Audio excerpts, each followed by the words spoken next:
Have you ever really stopped to wonder what it takes to live to be 100? And maybe more importantly, what does a full century of living actually teach you? Well, we went looking for the answer, and we found it in the voices of the people who have seen it all. Let's dive into the wisdom they have to share. 102. Just think about that for a second. Born before most of our grandparents were. So their perspective, it's not just some history lesson, It's deeply, deeply personal.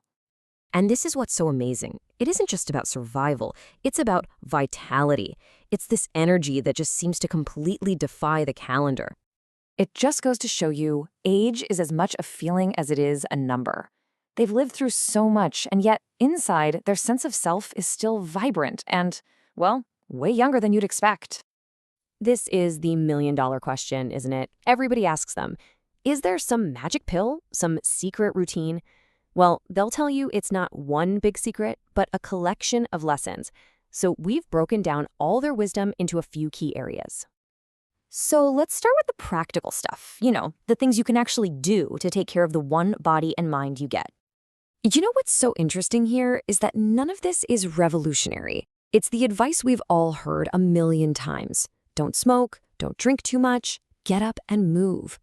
The real lesson is that they actually did it, consistently, for a lifetime. And walking came up again and again and again. And this is where it gets really interesting, especially when it comes to diet, because there is no single answer. You've got one man who swears by steak every single night, while a woman says her key to a long life was staying away from things like bacon. So the real insight here seems to be less about exactly what you eat and more about just being mindful and finding what really works for your body. Okay, this is huge. This is where we shift from the physical to the mental. And this quote, it just gets right to the heart of their psychological resilience. It's an active choice, a flat-out refusal to let a number define their outlook on life. So how do they do it? Well, it's a combination of things. They consciously focus on the positive. They always have something on the calendar, a reason to get up in the morning. They play games to keep their minds sharp. And maybe most importantly, they don't just hang out with other 100-year-olds. They have friends in their 60s, 70s, and 80s. It keeps life interesting. All right, now we're going to move to the emotional side of life. Because if that first part was about how to live, this is all about why we live. When they were asked about love and marriage, their answers were just profound in how simple they were. It wasn't about some fleeting passion. It was about like-mindedness, a deep partnership built on shared goals and just a genuine desire to be on the same page. Just look at this number, 85. 85 years of marriage. That is longer than most people's entire lifespan. It represents a depth of connection and a shared history that's almost impossible for most of us to even wrap our heads around. And with that incredible connection comes incredible loss. The joy of those 85 years doesn't just erase the pain of grief. You can just hear it in our voice, a love that is as present today as it was decades ago. And this is the brutal reality of a long life. You outlive your spouse, your siblings, your friends, sometimes even your own children. It's a profound kind of loneliness that is, as he says, not easy at all. But they don't let grief be the end of the story. They acknowledge the pain, they live with the missing pieces, but they understand that life, it continues. Their advice is to get on with it, to fill the time you have left with the things that bring you joy. Okay, now let's widen the lens a bit and try to look at the world through their eyes. Because to say they've seen a century of change, well, that's the understatement of the century. I mean, their lives are literally woven into the fabric of modern history. They remember the Great Depression, when nothing came easy. They remember exactly where they were on Pearl Harbor Day. They saw how World War II completely changed the role of women in society. And for so many of them, the single biggest change they've seen is the rise of the internet.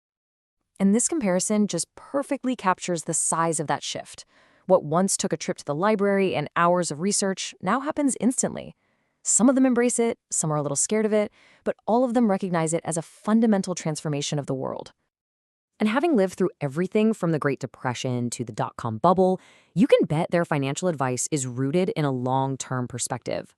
They all emphasize patience and investing, even if it's just small amounts.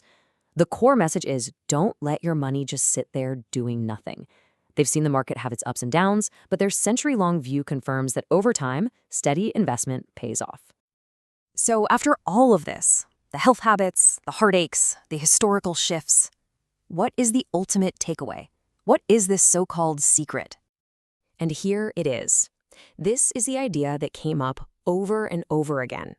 The secret to a long and a happy life isn't about what you get, it's about what you give. It's about finding a sense of purpose not in being self-centered, but in serving others. So when we boil it all down, it looks something like this. These 4 ideas are all interconnected. A sense of purpose, which so often they found in family and giving, it fuels a positive outlook. That positivity strengthens your connections with other people, which in turn builds the resilience you need to handle loss. Ultimately, there's no single magic secret. There's just a collection of simple, profound truths. Love life, be good to people, focus on what truly matters, family, kindness, and purpose, and just ignore the rest. It's simple advice, but they are the living, breathing proof that it's worth following. Their century of experience leaves us with one final, powerful question. It's not really about how to live to be 100, but about how to live a life worth remembering, no matter how long it is. Their lessons are a gift. So what will you do with the time you have?